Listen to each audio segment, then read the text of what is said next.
सभी को यीशु मसीह का मधुर नाम से जय मसीह की। प्रभु की धन्यवाद हो। आइए इस समय हम परमेश्वर वचन को ध्यान करेंगे। हमारे बीच में यूपी से पास्टर जी है, पास्टर नंद प्रसाद। आज वो परमेश्वर वचन को सुनाएंगे।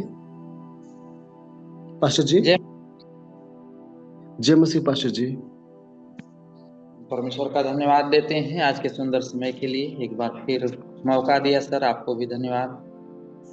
और जितने लोग जुड़े हैं, एक परमेश्वर के भक्तजन, सबका हम स्वागत करते हैं। और हम धन्यवाद देते हैं अंकल के लिए जो ये एक हम लोगों को रोज एक साथ मिल सकते हैं परमेश्वर की महिमा के लिए।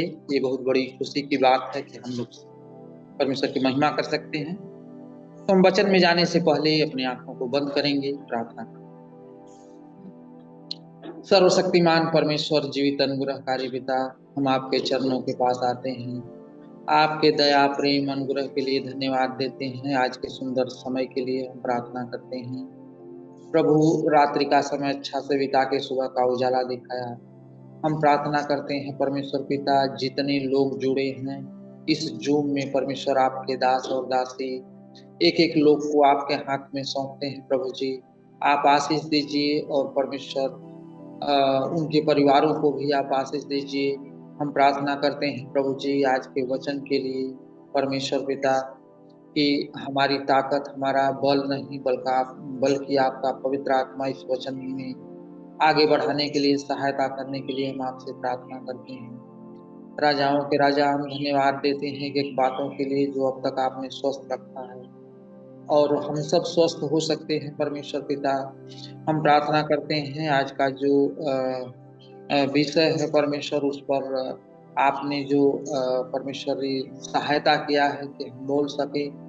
हम प्रार्थना करते हैं कि आपकी सामर्थ आपने दिया है पवित्र आत्मा, हम आपको हृदय से धन्यवाद देते हैं। आगे का समय आपके हाथों में सौंपते हुए प्रार्थना अपने उद्धारकर्ता, मुक्तिदाता, जीवित और सामर्थी परमेश्वर के पुत्र प्रभु यीशु मसीह के नाम में मांगते, आमीन।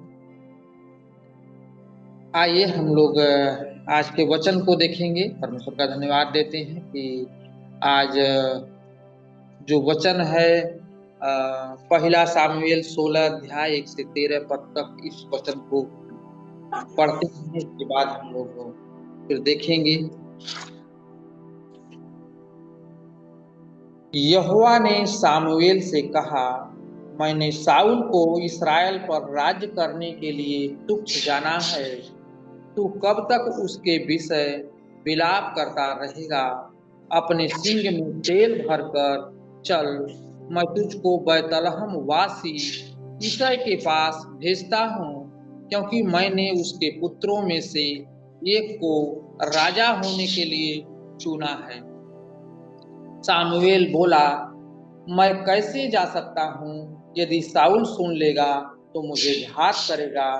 यहोवा ने कहा, एक बछिया साथ लेकर कहना, मैं यहोवा के लिए यज्ञ करने को आया हूँ, और यज्ञ पर यिशै को न्योता देना। तब मैं तुझे बता दूंगा कि तुझको क्या करना है, और उसको मैं तुझे बताऊं, उसी का मेरी ओर से अभिषेक करना। तब सामुएल ने यहोवा के कहने के अनुसार किया और बैतलहम को गया। उस नगर के पुरनिये थरथराते हुए उससे मिलने को गए और कहने लगे, क्या तू मित्र भाव से आया है कि नहीं? उसने कहा, हाँ, मित्र भाव से आया हूँ। मैं यहोवा के लिए यज्ञ करने को आया हूँ। तुम अपने अपने को पवित्र करके मेरे साथ यज्ञ में आओ। तब उसने यिशै और उसके पुत्रों को पवित्र करके यज्ञ में आने का न्योता दिया। तब वे आए। तब उसने एलियाब पर दृष्टि करके सोचा, निश्चय यह जो यहोवा के सामने है वही उसका अभिषिक्त होगा। परंतु यहोवा ने सामुएल से कहा, न तो उसके रूप पर दृष्टि कर और न उसके कद की ऊंचाई पर, क्योंकि मैंने उसे अयोग्य जाना है। क्योंकि यहोवा का देखना मनुष्य का सा नहीं, मनुष्य तो बाहर का रूप देखता है, परंतु यहोवा की दृष्टि मन पर रहती है। तब ईसाई ने अबीनादाब को बुलाकर सामुएल के सामने भेजा और उसने कहा, यहोवा ने इसको भी नहीं चुना। फिर ईसाई ने शम्मा को सामने भेजा, उसने कहा, यहोवा ने इसको भी नहीं चुना। इस प्रकार ईसाई ने अपने 7 पुत्रों को सामुएल के सामने भेजा और सामुएल ईसाई से कहता गया, यहोवा ने इन्हें नहीं चुना।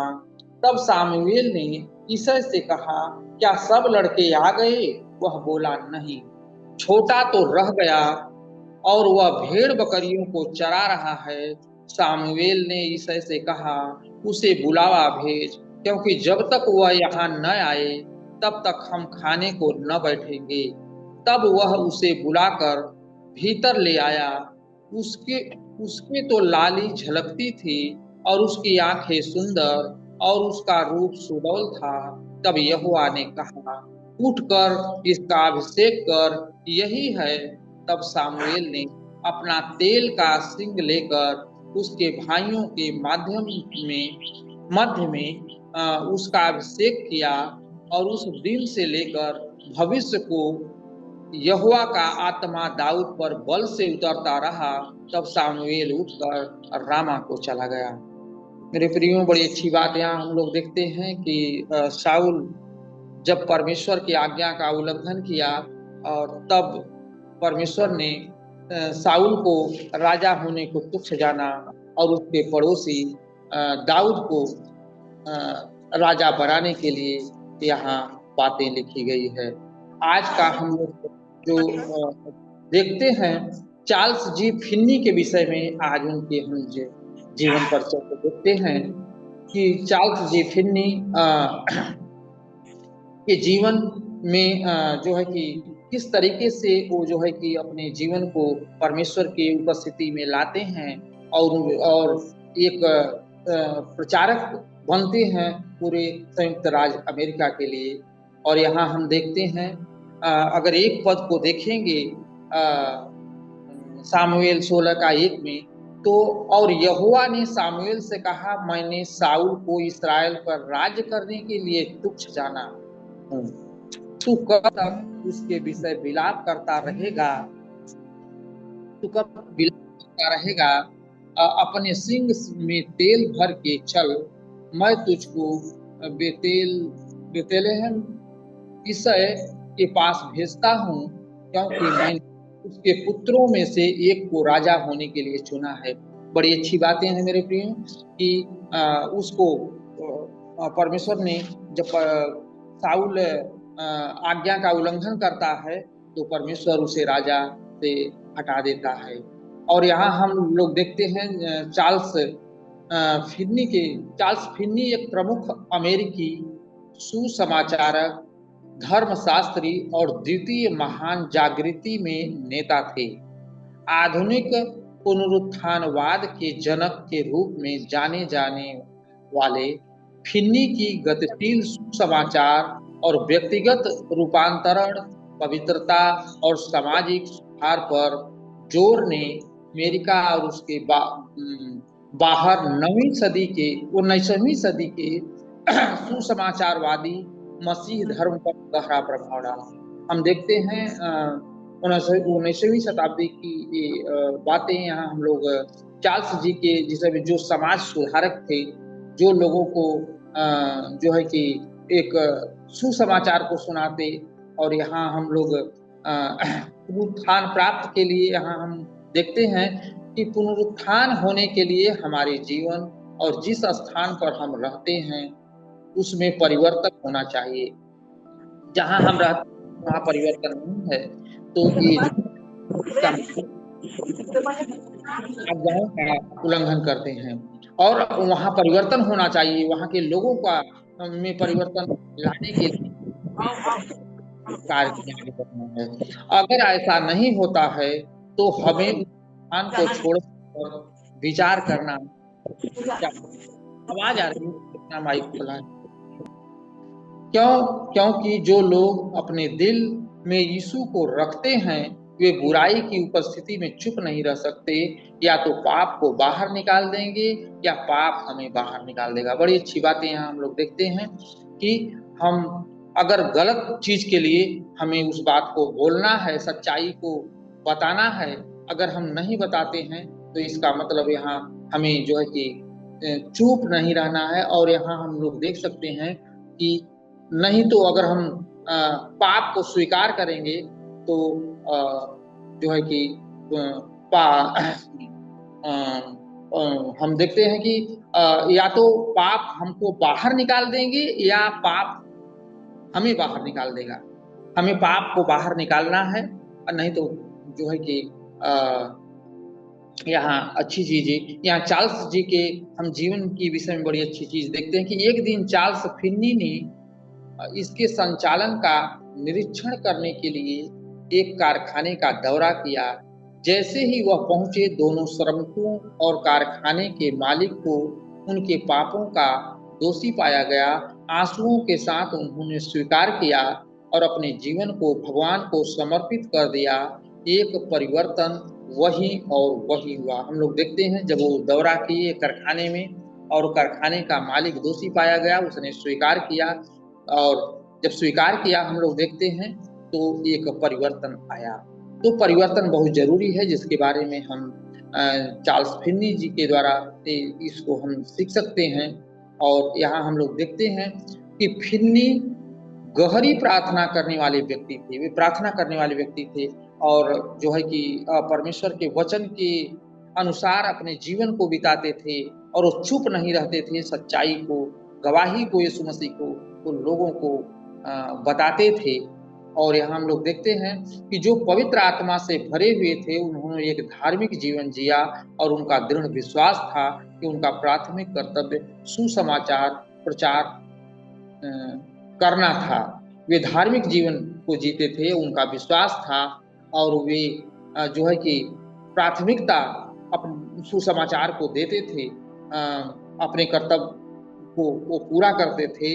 और यहाँ हम लोग देखते हुए धार्मिक जीवन जिए। जब तक थे वे प्रचार कर रहे थे अपने जीवन भर और अपनी गवाही बता रहे थे, लोगों के पास जा रहे थे।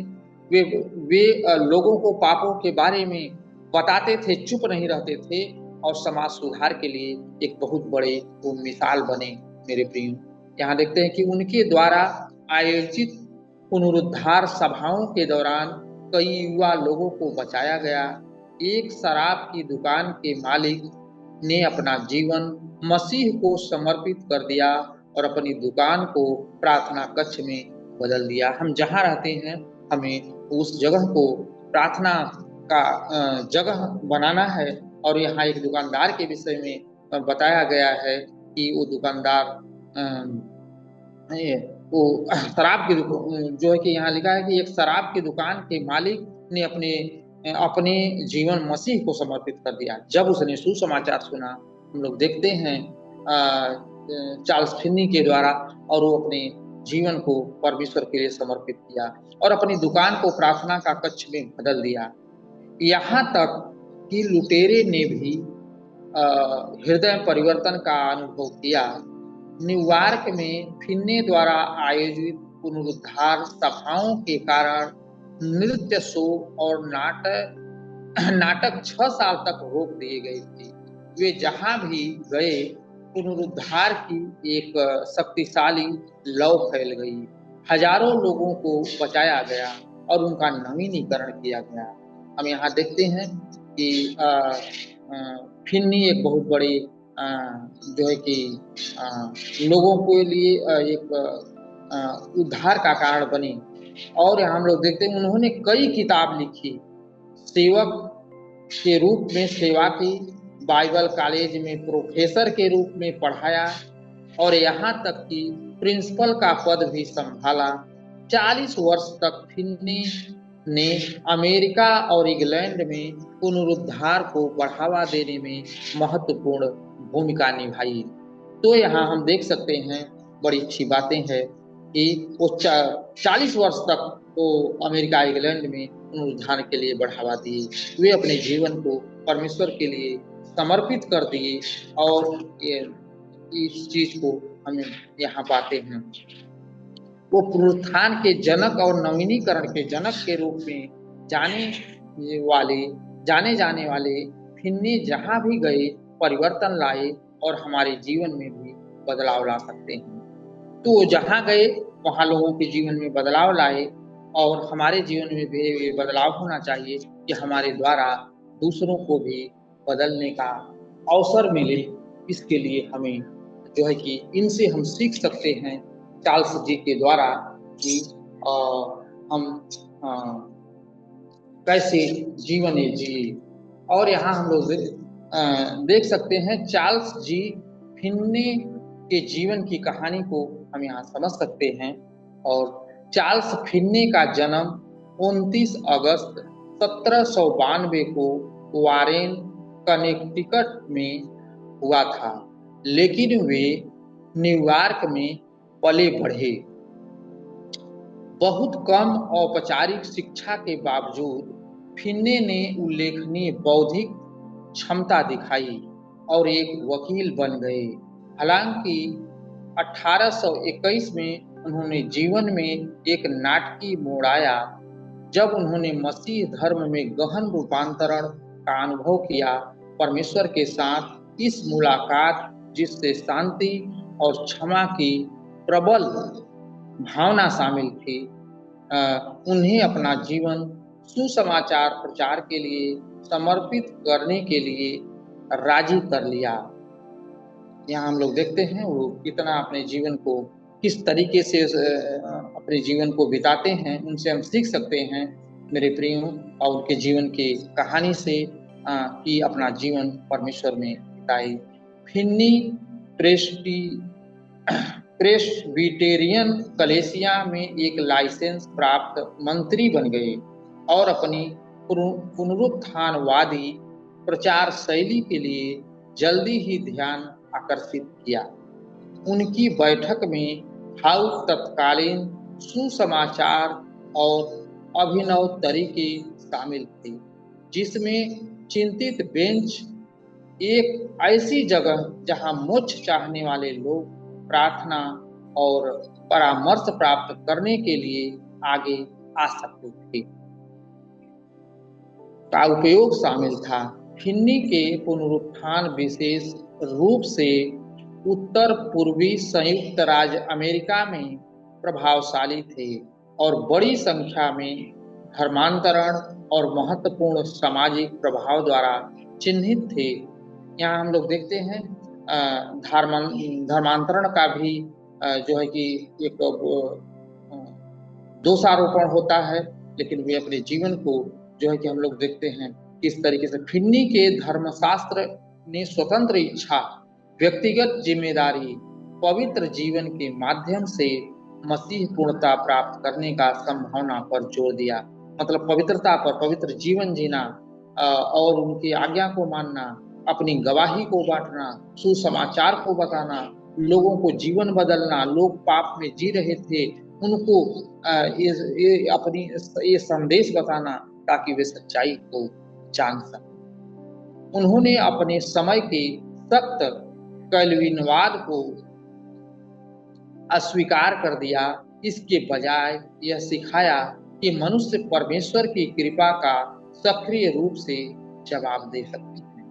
उनकी शिक्षाएं पवित्रता आंदोलन के लिए आधारभूत बन गई और बाद में पेंटिकोस्टलिज्म को प्रभावित किया। हम लोग देखते हैं वे उनकी शिक्षाएं जो पवित्रता के लिए वे आंदोलन किए, क्योंकि लोग पाप में जी रहे थे। अमेरिकी लोग को हम जान सकते हैं कि कितना वहाँ का किस तरीके से वे चलते थे, और लेकिन समाज सुधार के लिए ये जो है कि चार्ल्स फिन्नी जी अपने जो है कि जीवन को समर्पित किए। और हम यहाँ देख सकते हैं कि 1835 में फिन्नी ओहिया के ओबरलीन कॉलेज में धर्मशास्त्र के प्रोफेसर बन गए, जहां उन्होंने बाद में अध्यक्ष 1851-1866 के रूप में कार्य किया। ओबरलीन सामाजिक मुद्दों पर अपने प्रगतिशील रुख के लिए जाना जाता था, जिसमें दासता का उन्मूलन और महिलाओं के अधिकार शामिल थे, जो फिन्नी के अपने विश्वासों के अनुरूप थे। वह एक मजबूत उन्मूलनवादी थे और उन्होंने अंडरग्राउंड रेल रोड और अन्य गुलामी विरोधी प्रयासों का समर्थन करने के लिए अपने प्रभाव का इस्तेमाल किया। वे बड़े सामाजिक कार्य करने के लिए वे हम देखते हैं किस तरीके से वो जो है कि अपने जीवन में प्रभाव डालते हैं लोगों को ऊपर। और फिन्नी ने 16 अगस्त 1875 को अपनी मृत्यु तक प्रचार और शिक्षा देना जारी रखा। जब तक वे जिए मेरे प्रियो, और हम लोग देखते हैं अगस्त 1875 को उनकी मृत्यु तक वे अपने प्रचार को करते गए, मतलब जब तक जिए परमेश्वर के लिए समर्पण हो गए और वे पीछे नहीं हटे, क्योंकि वे एक परमेश्वर के भक्त थे और परमेश्वर को पहला स्थान देते थे और सामाजिक सुधार में वे अपने जीवन को समर्पण परमेश्वर के लिए कर दिए। ये चीज को हम यहाँ देख सकते हैं। पुनरुत्थानवाद, सामाजिक सुधार और एक धर्मशास्त्र की विरासत छोड़ी जो सुसमाचारवादी मसीह धर्म को आकार देना जारी रखती है। और यहाँ हम लोग देखते हैं फिन्नी के मंत्रालय से संबंधित बाइबल संदर्भ इतिहास का हम 7 अध्याय 14 पद को यहाँ देख सकते हैं। तब यदि मेरे प्रजा के लोग जो मेरे कहलाते हैं दीन होकर प्रार्थना करें और मेरे दर्शन के खोजी होकर अपनी बुरी चाल से फिरे, तो मैं स्वर्ग में से सुनकर उनका पाप क्षमा करूंगा और उनके देश को ज्यों का त्यों कर दूंगा। यह श्लोक फिन्नी के पुनरुत्थान संदेश का सार प्रस्तुत करता है, जो आध्यात्मिक नवीनीकरण लाने के लिए पश्चाताप और प्रार्थना का आह्वान करता है। यहाँ हम देख सकते हैं कि परमेश्वर यहाँ कह रहा है जो है कि मेरे प्रजा के लोग दीन होकर, तो हमें दीनता के साथ हमें बुरे काम से फिरना है, जो हम चार्ल्स फिन्नी जी के द्वारा ये सीख सकते हैं, जिसने अपने जीवन को परमेश्वर के लिए समर्पण किया। और यहाँ हम देखते हैं कि पुनरुत्थान चार्ल्स जी फिन्नी के जीवन अनुप्रयोग, पुनरुत्थान के प्रति प्रतिबद्धता, आध्यात्मिक जागृति के प्रति फिन्नी का समर्पण हमें अपने समुदाय में पुनरुत्थान के लिए प्रार्थना करने, काम करने की चुनौती देती है। हम साहस और करुणा के साथ सुसमाचार साझा करके शुरुआत कर सकते हैं। मेरे प्रियो, हमें जो है कि सुसमाचार को, परमेश्वर के आज्ञाओं को, परमेश्वर के परमेश्वर ने जो हमें अधिकार दिया है उसको हमें एक भी चूक नहीं रहना है, बल्कि अपना जीवन परमेश्वर के लिए समर्पण करके और परमेश्वर की उपस्थिति में चलना और हमारे जीवन परिवर्तन के द्वारा दूसरों का जीवन परिवर्तन होना, जो हम चार्ल्स फिन्नी जी के जीवन से सीख सकते हैं। और हम देख सकते हैं कि किस तरीके से वे अपने जीवन को बिताते हैं। और यहाँ हम किस तरीके से हम लोग सीख सकते हैं, जैसे हम अय्यूब के जो है कि 22 अध्याय में भी देख सकते हैं कि अय्यूब इतना बड़ा जो है कि व्यक्ति किस तरीके से दुख उठाता है परमेश्वर के लिए, लेकिन परमेश्वर उसे आशीष देता है, उसके जीवन के अंत में उसको बचाता है। और जो यहाँ फिन्नी जी हमें चार्ल्स फिन्नी जी बताते हैं। और यहाँ हम देख सकते हैं उनके जीवन से कि हमें अपने जीवन को किस तरीके से बिताना है, अपनी सेवकाई को मजबूती हम कैसे ला सकते हैं, हम कैसे लोगों को यीशु मसीह की तरफ लेके आ सकते हैं, जो हम अपने जीवन के जीने के अनुसार, हमारी चाल व्यवहार के अनुसार। क्योंकि आज हम देखते हैं बहुत से ऐसे लोग हैं, जब हम उनको बाइबल की बात बताएंगे तो उन्हें क्या पता कि बाइबल में क्या है, लेकिन बाइबल को हम पढ़ कर के लोगों को, अनजान लोगों को नहीं बता सकते हैं, क्योंकि लेकिन हम अपने जीवन को बाइबल के अनुसार जी करके, और ताकि हमको लोग पढ़ेंगे मेरे प्रियो, जो अनजान लोग हैं, जो बाइबल को नहीं जानते हैं, वे बाइबल को नहीं पढ़ेंगे लेकिन मेरे जीवन को जरूर पढ़ेंगे, कि जिसके द्वारा ये हम सामाजिक सुधार ला सकते हैं, जो हमें परमेश्वर ने वचन दिया, इसके द्वारा हम जी करके, लोगों को बता करके, अपनी गवाहियां बता करके, क्योंकि हम देखते हैं कि हम अन्य लोग में जो अनजान है वहां सुसमाचार नहीं सुना सकते, लेकिन अपने संबंधियों को सुना सकते हैं, लेकिन संबंधियों को हम टेंड करके वे अपने संबंधी को बता सकते हैं, ताकि यीशु मसीह का प्रचार वहां तक पहुंचे जहां तक हम न जा सके।